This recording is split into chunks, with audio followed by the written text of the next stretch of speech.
আমন্ত্রণ জানাচ্ছি কালবেলা লিড নিউজে। সাথে আছি আমি আফরোজা দিবা। আমাদের আজকের লিড নিউজের শিরোনাম, আগামী সংসদে মেধাবীদের প্রাধান্য দিতে চায় বিএনপি। প্রতিবেদন করেছেন রাজকুমার নন্দী। জন আকাঙ্ক্ষাকে ধারণ করে আগামী জাতীয় সংসদে মেধাবীদের প্রাধান্য দিতে চায় বিএনপি। সে অনুযায়ী এবার দলীয় প্রার্থী বাছাই করা হবে। এ লক্ষ্যে এরই মধ্যে একাধিক জরিপও সম্পন্ন হয়েছে। তবে প্রার্থী বাছাই প্রক্রিয়া তথা দলীয় প্রার্থী এখনো চূড়ান্ত করেনি বিএনপি। দলের দায়িত্বশীল একাধিক সূত্র মতে প্রতিটি আসনে একাধিক প্রার্থী থাকায় নির্বাচনের তফসিলের আগে সম্ভাব্য প্রার্থীদের একটি প্রাথমিক তালিকা এবং তফসিলের পর প্রার্থিতা চূড়ান্ত করবে বিএনপি। স্যান্ডেলিনা সো, রূপচর্চায় আভিজাত্য। বিজয়ী হওয়ার মতো সম্ভাবনা থাকা এলাকায় জনপ্রিয়, ক্লিন ইমেজ সম্পন্ন এবং আন্দোলন সংগ্রামে মাঠে ছিলেন মূলত এই ক্রাইটেরিয়ার ভিত্তিতে প্রার্থী চূড়ান্ত করবে দল।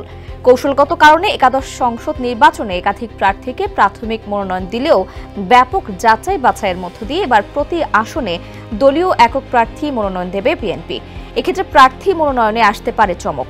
তরুণদের প্রাধান্য দেওয়ার পাশাপাশি বাদ পড়বেন বিতর্কিতরাও। নির্বাচন কমিশন ঘোষিত রোডম্যাপ অনুযায়ী আগামী বছরের ফেব্রুয়ারির প্রথমার্ধে ত্রয়োদশ জাতীয় সংসদ নির্বাচন অনুষ্ঠিত হবে, আর ডিসেম্বরের প্রথমার্ধে তফসিল দেবে ইসি। এমন অবস্থায় নির্বাচন সামনে রেখে দল থেকে এখন পর্যন্ত কারো মনোনয়ন চূড়ান্ত করা না হলেও বিএনপির সম্ভাব্য প্রার্থীরা কেউ বসে নেই। প্রতিটি নির্বাচনী আসনেই মনোনয়ন প্রত্যাশী একাধিক প্রার্থী গণসংযোগে ব্যস্ত রয়েছেন। তারা উঠান বৈঠক, 31 দফার লিফলেট বিতরণ, বৃক্ষরোপণ, পরিষ্কার পরিচ্ছন্নতা কার্যক্রম, কর্মী সভা সহ সাংগঠনিক, ধর্মীয় ও সামাজিক নানা অনুষ্ঠানের মধ্য দিয়ে নির্বাচনী মাঠ চষে বেড়াচ্ছেন। জনসম্পৃক্ততামূলক নানা কর্মকাণ্ড চালিয়ে যাচ্ছেন। মসজিদ, মন্দিরে প্রয়োজনীয় সহায়তা দিচ্ছেন। মনোনয়ন চূড়ান্ত হওয়ার আগেই একেবারে ইউনিয়ন পর্যন্ত প্রতিটি জায়গায় তারা পৌঁছানোর চেষ্টা করছেন।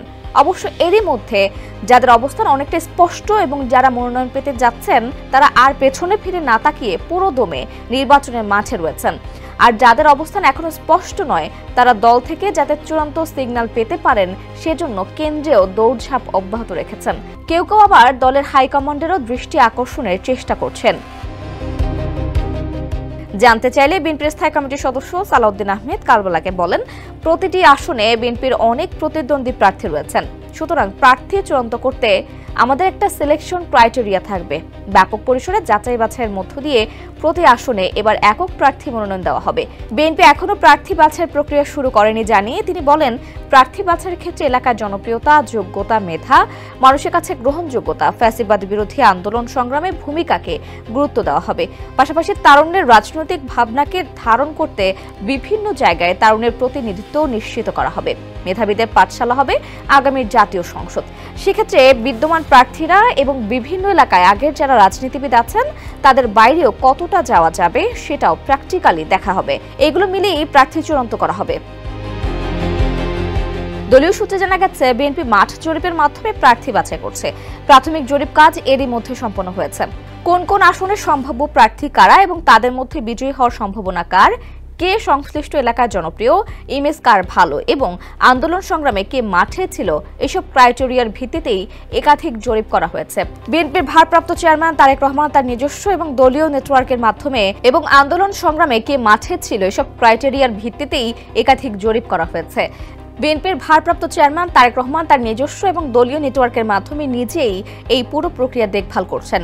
পরিকল্পনা অনুযায়ী নির্বাচনের শিডিউল ঘোষণার পরপরই ভারপ্রাপ্ত চেয়ারম্যান তারেক রহমানের নেতৃত্বে স্থায়ী কমিটির সদস্যদের নিয়ে গঠিত বিএনপির পার্লামেন্টারি বোর্ডের সদস্যরা দলীয় প্রার্থী চূড়ান্ত করবেন।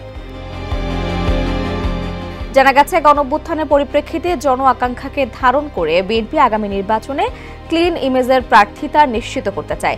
একই সঙ্গে বিতর্কিত কাউকে মনোনয়ন না দেওয়ারও নীতিগত সিদ্ধান্ত রয়েছে দলটির। সেক্ষেত্রে একাধিকবার নির্বাচন করা অনেক পুরনো মুখ এবার প্রার্থিতা থেকে বাদ পড়ে যেতে পারেন। সেক্ষেত্রে অন্তত এমন 2 ডজন নেতার কপাল পড়তে পারে। পাশাপাশি তারুণ্যের প্রতিনিধিত্ব নিশ্চিত করতে শতাধিক আসনে তরুণ প্রার্থীকে প্রাধান্য দেওয়া হতে পারে।